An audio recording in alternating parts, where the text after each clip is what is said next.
This is SimNews.TV, and you're listening to the Superleague Show. Hello, everybody. Well, the Red Bull Ring really gave us an amazing taste of motorsport once again. So here we are once more for some Superleague Show banter with myself, Jake Stanton, and alongside me, Ben Willis and Kacper. Hello, boys. Hello. Hello, everyone. It's that time of the week again as we talk about everything that happened in GPVWC Superleague, and a lot did at the Red Bull Ring this time. Let's go right from the start of the weekend, pre-race. There weren't many upgrades this time, really, Ben, to discuss. There's only a couple of them, really. Particularly, though, the Valiant engine upgrade was probably the biggest talking point mechanically going into this one. Definitely, yeah. I mean, we were off cycle for Red Bull again, so we weren't expecting many upgrades. We'll probably see that towards Monaco next round. But the big talking point was Valiant, really. They have been off cycle in their engine developments, and they brought a rather sizable power upgrade to the Red Bull Ring. And when you consider they supply the majority of the grid, and Red Bull is quite a demanding track on engines, it was definitely an important upgrade, and we definitely saw that in the race, really taking effect. So in terms of the mechanical side of it, not a massive one. Only 3 teams, I think, really did upgrades going into this one. But Kacper, the drivers' market was a busy one. We had Emmanuel Gasgella being replaced by Menno Klont for the second time at Storm. Hoekstra managed to get himself in at Adonis, which was useful considering he'd had Super Cup experience the night before. And Jeffrey Fournier, again at Red Archer. Not a bad run for him. But also, there was only one GSR this weekend, Kacper. That was a bit of a difficulty for them. Yeah, it's a bit disappointing whenever you don't even have a full team present at this point of the season. But I think we are getting to look to this point of the season where where it's tougher and tougher to actually get drivers in and to make sure to field both of your cars on the grid. We always want to see both cars on the grid, but it's just not always possible. But that's unlucky though, because it is the top series in GPV, and I'd love to always see a full grid here, just so because you want people to want to be here. And I think this season is actually very good for that as it is anyway. Yeah, I mean, I have to say, I'm a little hurt that they didn't ask me, to be perfectly honest. I was on the sidelines. I was there. I was ready. I was up for it. No. Don't you have a commentary job for that? I mean, just oh yeah, that's true. Yeah, I can't really do both. No, well, no, fair you enough. can. Okay. No, fair enough. Many have tried and failed. Good point. Yeah, Hoekstra is back, is into Adonis, and well, his race wasn't exactly great. He didn't even score points, and Klont, he did score points this time, which is definitely more than you can say about his race last time, but I think he's still not quite possibly comfortable with race pace in these cars. Still overlap down. On the other hand, Fournier, very, very decent, to say the least, for a second of 2 races. He finished 9th. This is, impressive. Yeah, it was really good to see how Jeffrey came into his own at the Red Bull Ring. He was actually really frustrated how his race went. We'll talk about that, no doubt, a little bit later on. There were plenty of fresh engines in the paddock, though, Ben. Over at Red Archer, Valters had one, Nordchen had one, GSR had a fresh engine as well. So there was actually quite a few people who had the upper hand coming into this one on paper. Definitely, yeah, and I think Red Bull Ring it's a track where that fresh engine is going to pay off. There's a couple of decent straights in there, and you have to power out corners. So it made sense to take a fresh engine this round compared to some tracks we'll visit, like Monaco next time. I would be extremely surprised if we see someone take a fresh engine there, because it's just not a power track. It's almost a get out jail free card to waste a used engine there, because we're just so tight on engines this season. Absolutely. So, what's also worth pointing out in this one, Kacper, is the tyre strategy. Now, we weren't sure how many people were going to go one way or another, but it's interesting that everybody went down the Ultrasoft, Supersoft, Soft route, except for just the one team, Kacper, who went in a completely different direction. Yeah, SRS went with still the Ultrasofts, especially for qualifying, and then went for softs and mediums for their race compounds. And yeah, I think we'll talk about that possibly a bit later, but I'm calling, as I said from the beginning of this season, and I'm repeating it every single time. There's no other tire that's useful here except for ultra soft and super soft, and really sometimes softs at the hardest, and that would be very rare to use that and actually succeed in using it. So going anything beyond the soft is completely and utterly pointless. Absolutely. Okay, so let's crack on with qualifying. It was pretty much business as usual at the front for the VOD Bulls. Again, only separated in terms of one lap pace by a few hundredths of a second. Ben, why is it that these guys are so close to each other in one lap in terms of qualifying, but then we have this massive distance between them still in the race? I mean, even before the incident we're about to talk about, Risto did not look like he was going to hold a candle to Rudy Van Buren in the race. Why is there such a big difference between these two in the race when in qualifying there's millimeters between them? That's a tough one, to be honest. I mean, some drivers tend to prefer cars in a qualifying trim. Low fuel, pushing every single apex, and some people prefer that to consistent race pace. But I think it's worth pointing out there was 13 drivers within a second of Rudy Van Buren. It was a relatively close qualifying session, partly because it was a short track. You could say that. Pole time was a 1:07.79, which that's a relatively short lap. It is probably, I'm trying to think now, it could be the shortest time we'll have for a qualifying lap. I think it is the shortest of the season. It's worth pointing out though. I just reading through the stats here. We are still not faster than previous generation cars. I looked to 2013's pole time, which was Lucas Euler, obviously, a well-known face at Super League. Hasn't been around for a few years, but in his Midnight Potentia, he did a 1:06.9. Obviously now the mod's changed. We've completely different generation cars, but I would have expected us to be a little closer with the added downforce to these 2017 style cars. It is interesting, and you're absolutely right to mention the fact that there were 13 cars within the pole time. I suppose from the outset that did kind of give a few people maybe a glimmer of hope that it wasn't going to be the dominant run, but the second we got into turn one, lap one, I think we kind of knew how the race victory was going to play out from that point. I mean, Van Buren's start was once again, like a jackrabbit, off into the distance, bye-bye everybody else, fight for second place, I don't care. So we'll focus on that again in a little while, because it was kind of business as usual at the front for RVB. For Kacper, this is an interesting one, because obviously Alex Cooper had done a fantastic job in qualifying, but yet again, just like in Valencia, a lap one incident that's ruined his race. I mean, what does this guy need to do to cut a break?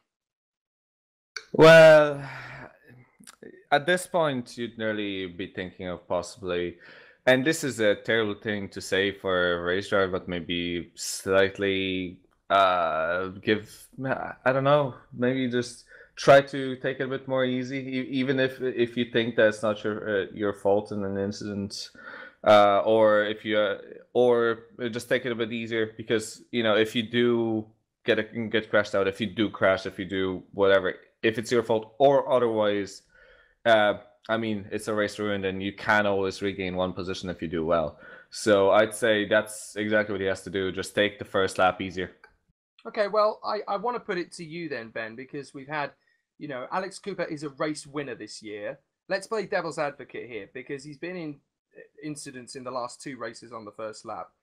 Is it something that he can control, or is he just a victim of circumstance at the moment? I mean, how would you read it? I think it's something he can control. Looking back at the sort of two previous lap one incidents, I'd lean towards apportioning blame on him. I'm not saying he should get a penalty or anything. Maybe he's just a bit, overzealous on that first lap, trying to push to get as many positions as possible, try and get as close to the front as possible whilst everything's still grouped together. And indeed, this one, turn two Remus, it's a really tricky hairpin, and he's just gone a bit too deep on the brakes and spun the car because of it.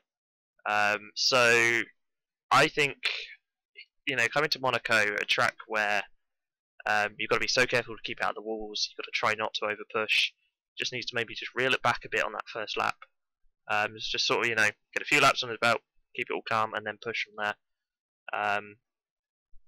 It's tough. As a racing driver, you want to push like crazy on the first lap. You want to get as many positions as possible whilst everything's grouped up. But you just got to be careful and not get yourself sort of caught up in so many silly accidents.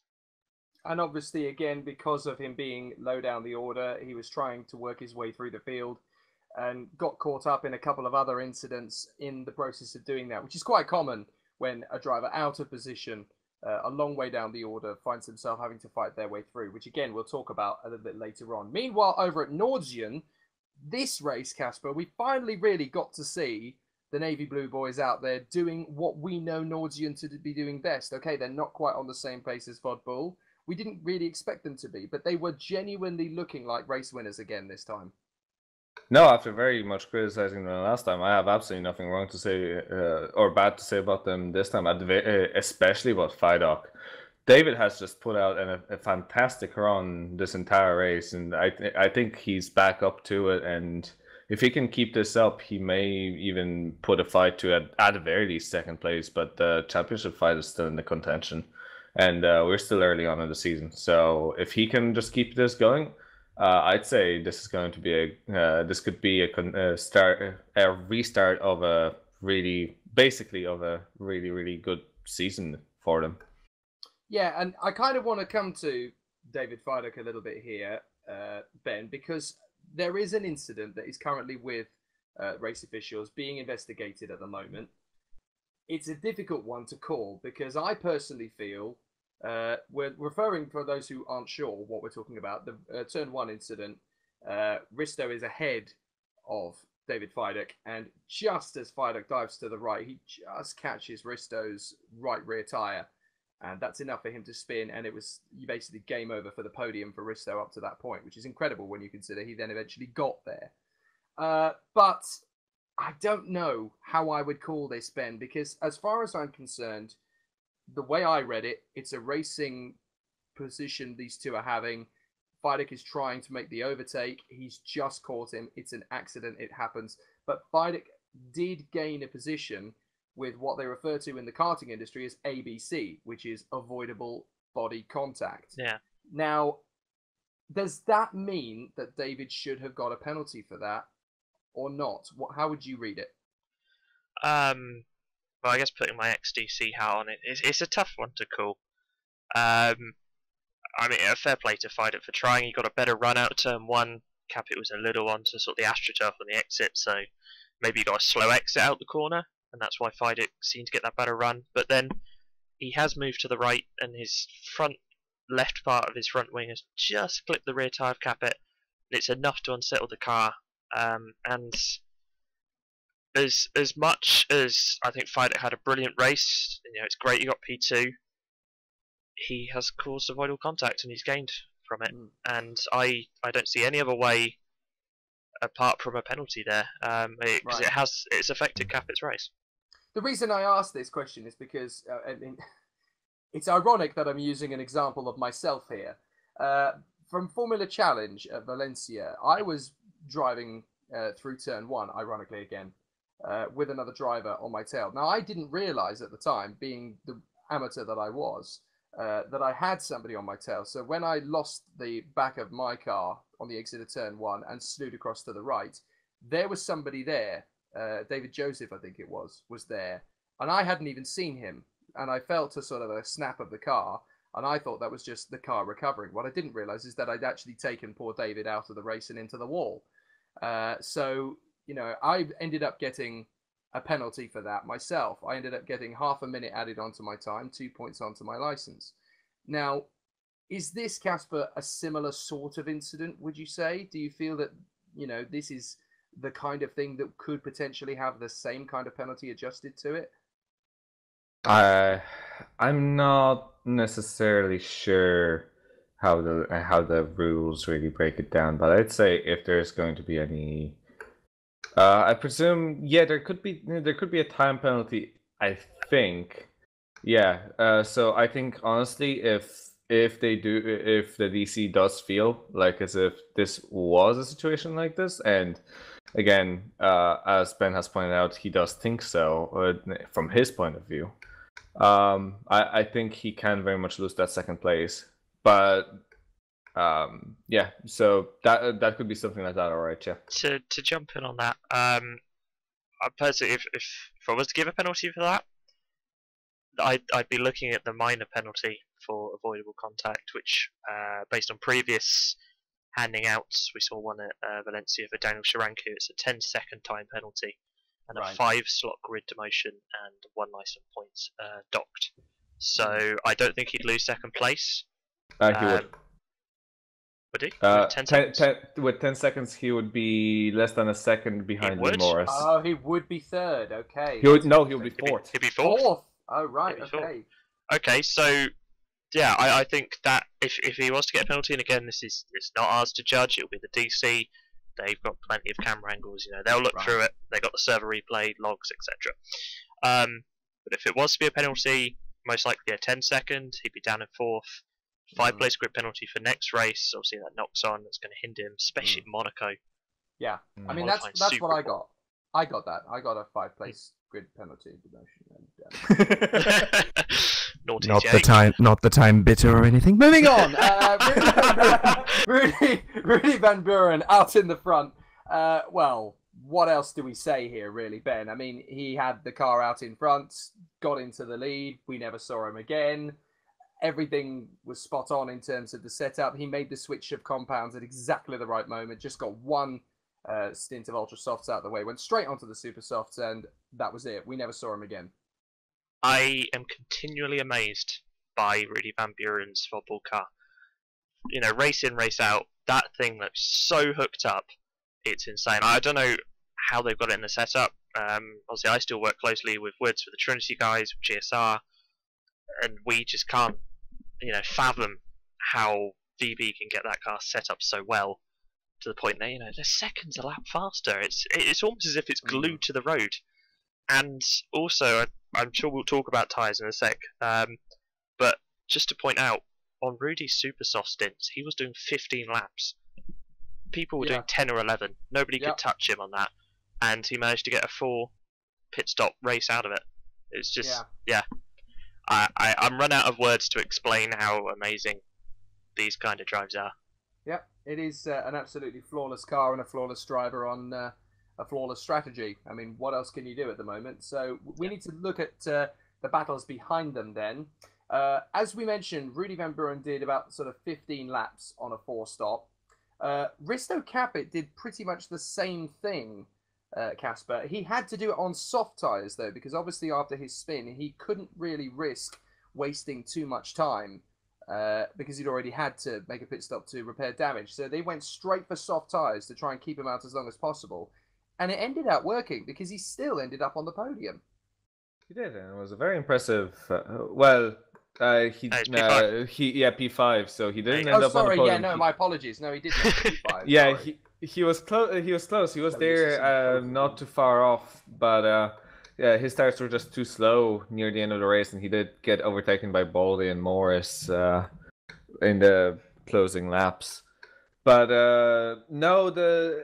what I find interesting though is, again, if you compare Rudy and Risto, same car, and we had both on 4-stop strategies, with one driving on super softs and one driving on softs, doing about the same laps. So I'm just not sure. I think at this point, I think Rudy was a bit quicker still throughout his stints, and obviously Rudy won the race and ran away from everybody. If that's the case, if Rudy and Risto were both doing pretty much identical lap times and keeping the tyres lasting as long, there wasn't much between them in terms of, a 10th here, a 10th there for Rudy and Risto. They were both clocking about the same sort of lap times for most of their stints.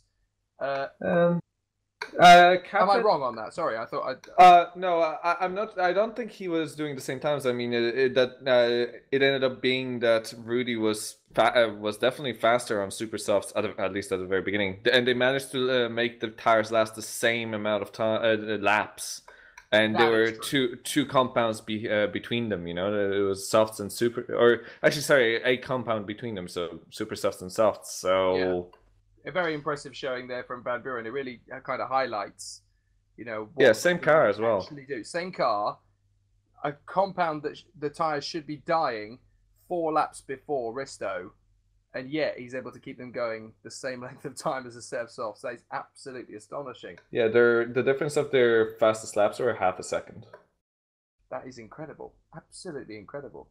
Right, we need to focus on basically everybody else at this point because Bod Bull were kind of out on their own in terms of strategy. They were able to keep their tyres lasting sort of 15, 16 laps at most. Everybody else could only really manage it for just short of a dozen laps. And we had this fantastic triumvirate of Lee Morris, Gergo Baldi, David Fidek, all very much in the 6 pit stop window, battling and vying with each other. What really interested me, though, with David Fidek is it was almost as if he wasn't really focusing on anybody behind him. He only had interest in one guy, and that was RVB up front. It's like, you know, I'm not interested in 3rd position. I've had that this year. I'm bored. I want to go for the win. And as a result of that, Ben, he kind of pushed the car, I think, perhaps a little bit further than I think the team were expecting it to go. He tried to make it last longer to see if he could be at the same level as RVB and had to pit 4 laps from the end. Is that a mistake in the strategy, or is that David basically trying to show he can do anything RVB can? It's a tough one. I mean, all credit to him for pushing to try and keep up with Van Buren. And you look at the gap at the end of the race, it's 33 seconds between first and second, but a difference of 2 pit stops. And one does sort of think if Fidek could have reduced those number of pit stops, he could have been fighting for the win a lot closer.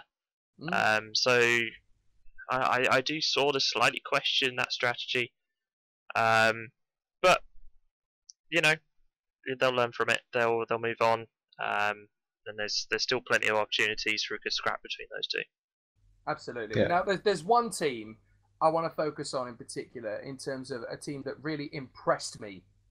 Not just in terms of outright pace, but in terms of strategy. It seemed that every time they could make a dodgy call, they got it absolutely spot on. And that's Red Archer. I mean, not just for Thomas Hintz, but for Jeff Fournier as well. I mean, Jeff, unfortunately, was kind of caught out by circumstance. He was involved in an incident with a back marker that meant his race was ruined. But had that not been the case, he would have been fighting amongst, you know, the Thomas Hintz's, Gergo Baldi's, you know, Lee Morris's. He could have been around that sort of mark in the early point in the race. And in fact, he was sort of fighting for 4th, 5th, 6th at some point in the race. So to look at Thomas Hintz in particular here, Kacper, the way that they utilized their stops, they had a 5-stop strategy, but pretty much the entire race were on ultras. And they were going on the ultras the same length of time that most people were going on the super softs. Thomas was just lightning on ultra tires. Yeah, Thomas actually talked to us a couple of days ago as well about this specific issue, and he said that he was one of the few people who really enjoyed the ultras. He just likes pushing, and those tires did exactly that. They allowed him to push the car to the best of his abilities, and I think it worked out very well for him.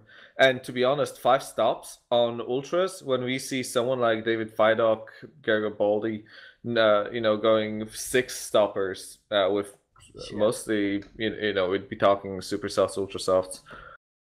Yeah, you know, it's quite impressive to say the very least. And again, finishing 6th is, well, impressive to say the least. Yeah, very good work there from Thomas Hintz. Probably the best he has ever driven in GPVWC Superleague, and I think he'd agree with that. Unfortunately, while Red Archer got it right, I think it's fair to say, in the most pleasant way possible, Ben, that SRS really couldn't have got it more wrong if they tried. I mean, they conserved in terms of the medium tyres, which, okay, fair play to them. And yes, they managed to get 12 to 13 more laps out of those tyres than anybody got out of the super softs. But you might as well have dropped anchor and, you know, let the yachts fly past you out to sea, because it was a really difficult race for them, just watching everybody fly past. Yeah, I mean, fair play for them to try. In this game, you've got to try, you know, different strategies if you want to be up there in the points, and they did get double points out of it. Okay, it was 14th and 15th. Wasn't exactly high scoring points, but they got something out of it. And first sort of real use we saw of the mediums all year, which I think what this race has highlighted is that different drivers, suit different tyres. Hints and the Red Archers were able to make the Ultra Softs last really well. Yeah. Other people couldn't. We saw Rudy making the Super Softs work really well. Risto keeping up with him on the softs, but not going any further distance to make it worthwhile. Yeah. And then I think we're seeing drivers just suit better to different tyres, and I guess we're getting our sort of strategy that way, really. If we're going to be talking about tires, really, in that sense, yes, there's diversity. But I think, and I keep on repeating myself nearly the entire season, but this season, the tires, we're either seeing just ultras, just super softs now. That was a very, the super softs and softs being the only tires that were useful. Softs really, this was the first time they were really useful, and only for a couple drivers. Ultra softs still being a viable option. The super softs being the main tire here, and we see that the medium tire just doesn't work. And we're never gonna see. I don't think the entire season at this rate we're gonna see medium tires or anything harder used ever again. I'll be honest, like as I said before. I still maintain that Silverstone will see some kind of medium. I don't think we'll see a hard. Okay. But I think we'll see a medium. I just don't see how teams could make an ultra soft work round sectors, 2 at Silverstone. I'm liking this debate. This is going to come back in the season. I love the way that this keeps on going. Every round we think, we might get mediums, we might get hards. We've had mediums for the first time, and they've been proven to be the wrong call. And it's like, I don't know. Yeah, I do see where you're coming from, scientifically, though. I do see where you're coming from in terms of the Silverstone compound. I think a lot of people might even be starting to have a think about, seeing what they can actually do with mediums on a long run in testing, because you just never know when you're going to need them. Yeah, but we have again been going over this, and I think as we see, they can last, but they're so slow on these cars. Even that Fruity, Maggots, and Beckett's you're going to literally lose about a second a lap, and that's just not viable. No, fair enough. Right, let's focus on the teams that did well. Obviously Vodbull, obviously Red Archer, and obviously Nortian. SRS as well. All of those teams getting double points finishes. That's really useful in terms of the Constructors' Championship. There were only 4 teams that did bring both their cars home in the points, which is, again, very interesting. It's worth bearing in mind, of course, the Valiant teams were particularly strong here because of the upgrades that we talked about before. Woods managed to get a points finish this time. Very important, I think, for Lewis Redshaw, particularly considering, the luck he's had in the last couple of races. I think it was pretty crucial for him in particular, Ben, to be in the top 10, because he kind of needed to prove to himself, I think, at that point that he still could. Yeah, and I think it's a result Wood needs as well. Obviously, again, I work closely with them. I'm good friends with both Lewis Redshaw and Thomas Jacobs, and the general consensus is they just can't figure out why they're so far off. The likes of the Vodbulls, the Nordstons, and they put so many hours into setup work, into trying, to make the car faster, and it's just nothing seems to be working. So, a P10 is hopefully a bit of a confidence booster. And again, we go to Monaco next, and that tends to throw up, a lot of crazy results. So maybe there's some pickings there for Woods. They should get some upgrades next race as well, both engine-wise for Trinity and for the car as well. So hopefully, it's a little bit of a turning stone, but it's a bit too early to see.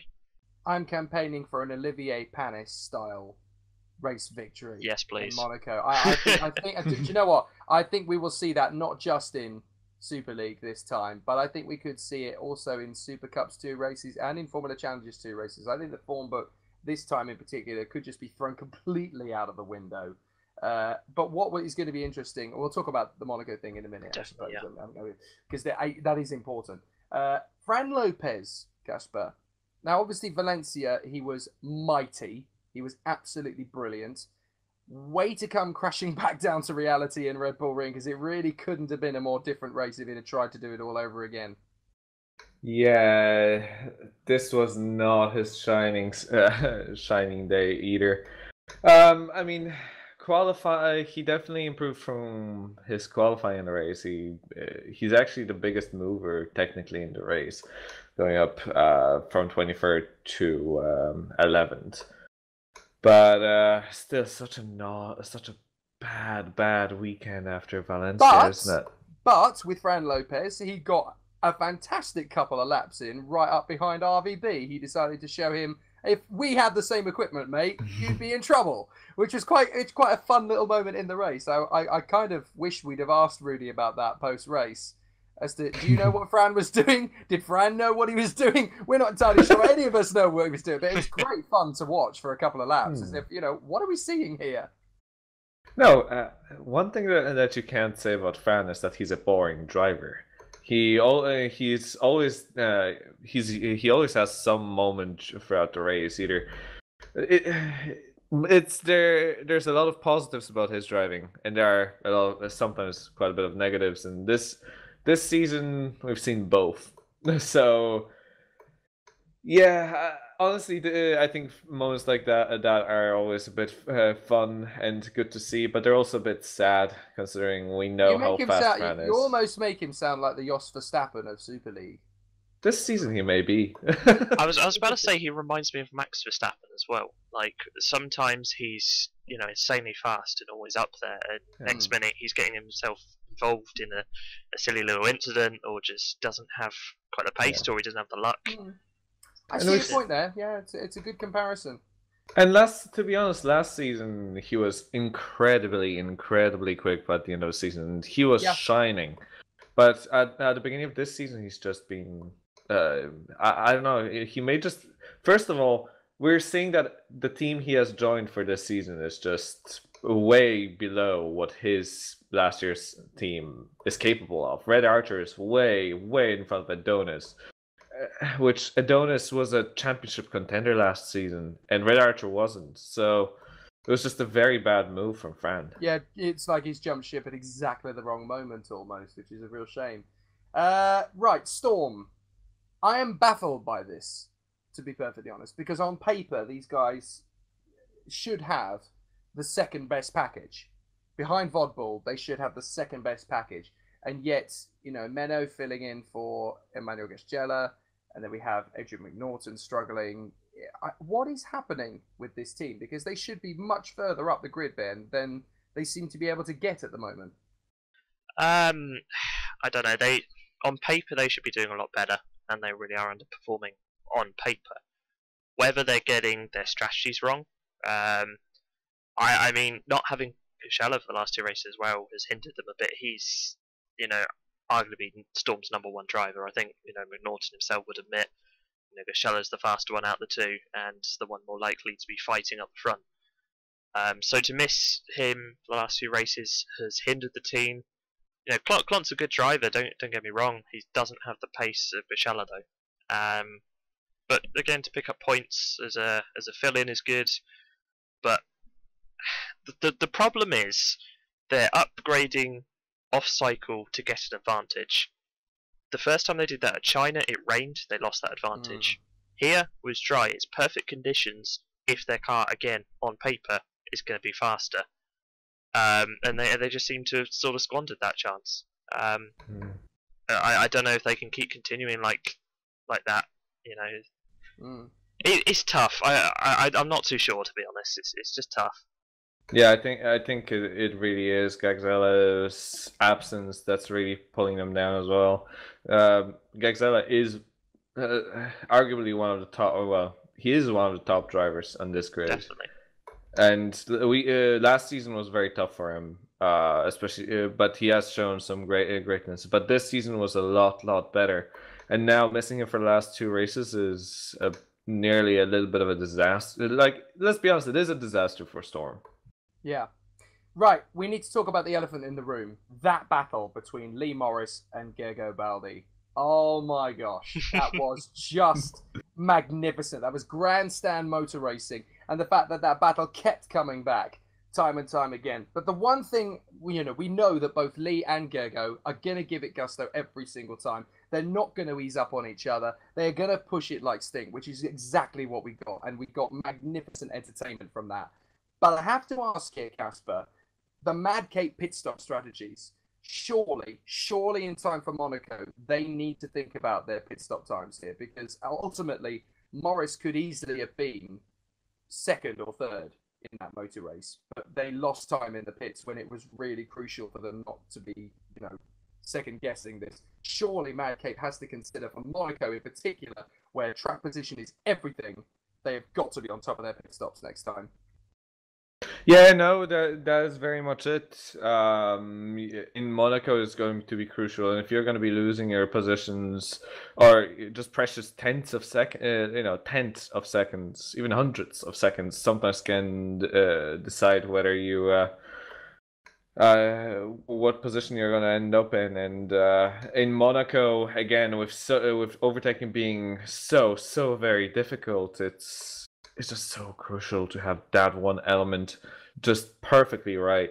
And another thing at Monaco is not only do the pit crews have to be on top of their game, but a lot of the drivers have to be on top of their game. You have to perfectly pit in to make sure that you don't lose any time. And it's not as easy as it sounds, and I've seen so many drivers actually lose out on that, especially late last season in a lot of races. This season, it hasn't played into as big of a role yet, but yeah, they'll have to nail everything about those pit stops in Monaco for sure. Absolutely. Well, the Super League bosses are threatening to ram their fists down our necks if we can't get this show finished in a certain time. So we need to rush through our last few points. Obviously, we've talked about Hinz and we've talked about Fournier at Red Archer. Incredibly impressive. Fournier, that might have been his last Super League race for a while because, of course, he does run a dual campaign in Super Cup. And winning in the Super Cup, by the way, I think will probably change his priorities to focus on that more, which might mean, things could be interesting for Red Archer going into the next race. Bardevosh, very impressive end to the race. He kind of got on with things very quietly, but right at the end, he seemed to have the fastest car, very nearly the fastest car of the whole race out there. Good to see him pushing a little bit further forward. Heading into the next round at Monaco, though, gents, I have noticed, as we are currently on broadcast, there are 3 primary drivers at Team Storm.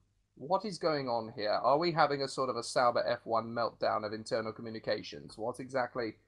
Is there a Guido van der Gaard in that team who is not prepared to give best to see? This is something that needs to be sorted, clearly, for Monaco. It's I don't know how much to read into this. Basically, at the moment, obviously, you've got Gushala and McNaughton on primaries. Klont's been on a reserve. Nothing untoward with that. But I have to say, before we jumped on the show, I thought I'd just check through the competitors page just to make sure everything was as it was. And we've got Sven Schubert down as a primary at Storm Racing. Now, he did Formula Challenge on Tuesday. Looks alright. I know he's been asking about for a Super Cup seat. However, I can't fathom as to why Storm would have contracted him as a primary when they have Gushala and Norton. And this, Storm, it's their second year in Super League. I don't expect mistakes like this from them. So hopefully they get it sorted by Monaco, like Mad Cape did before race 1 when they had a similar issue.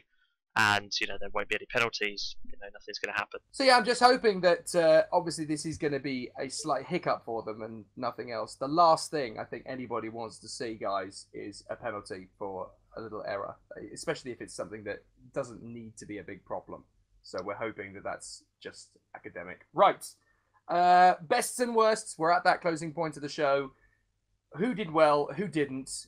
I don't think I need to spend a massive amount of time debating with you guys who did the best at the Red Bull Ring. But me personally, I'm going to give my driver of the race to Thomas Hinz, personally, considering where he was going into the weekend, how well he did over the course of the race, the fact that he was able to make the ultra soft tyre last longer even than Rudy van Buren did in the early stages and still be competitive and still be strong.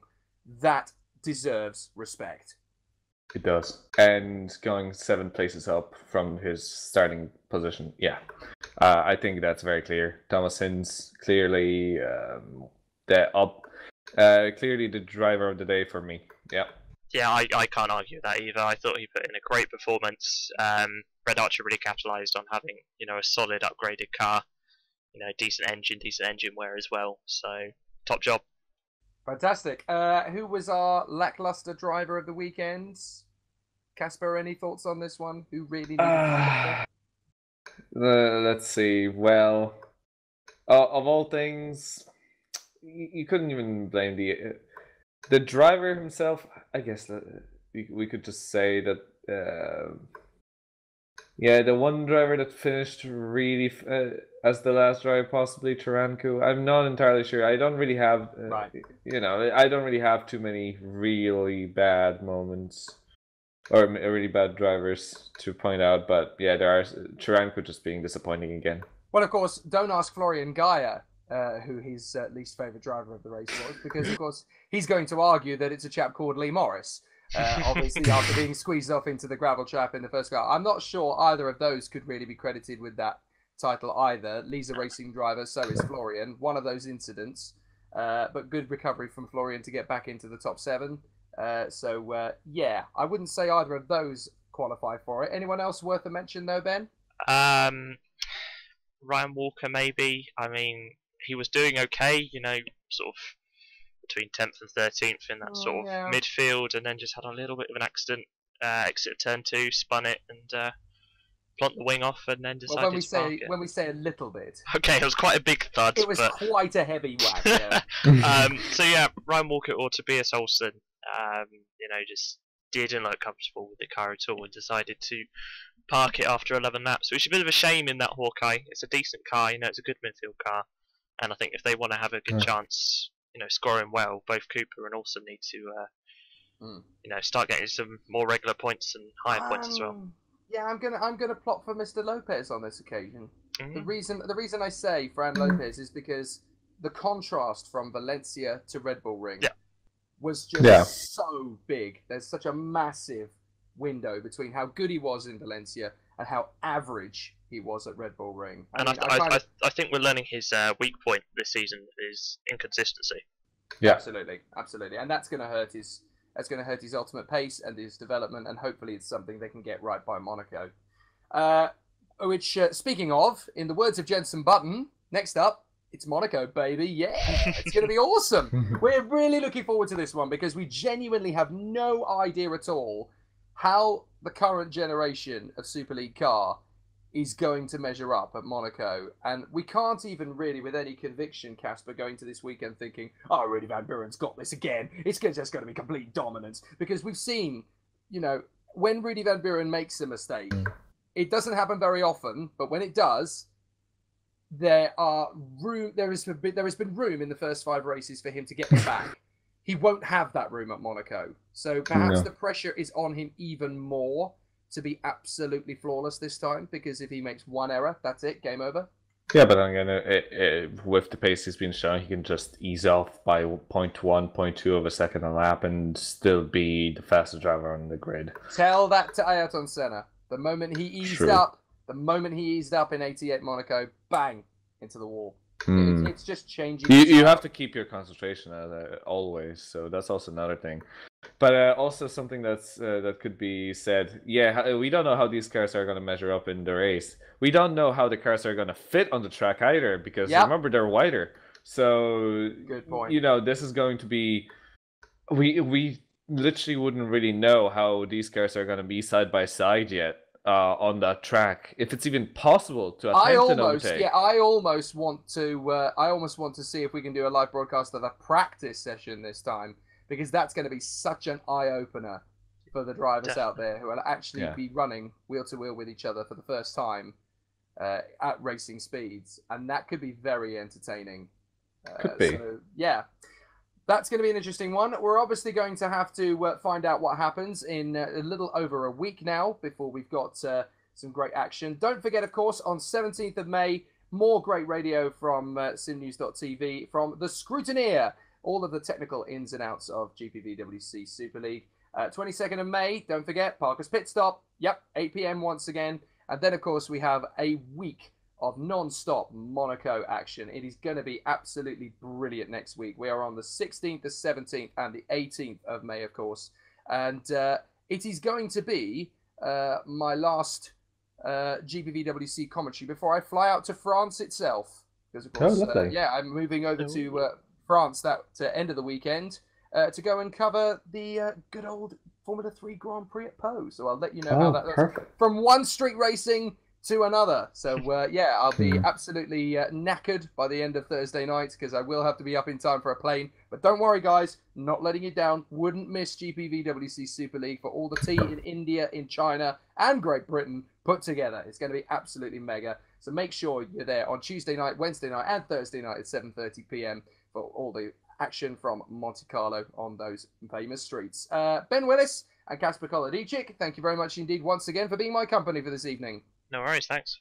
That was lovely, as always. Absolutely. And don't forget, folks, if you want to contribute to the show, follow us on Twitter at SLShowSN using the hashtag SLShow. And, of course, a nice little cheeky plug for the at Downforce Radio commentary teams for each of the weeks supplied by Downforce Radio one way or the other. Make sure you subscribe to us on the button below. And all we can say is we're looking forward to Monaco as much as you are. Any comments?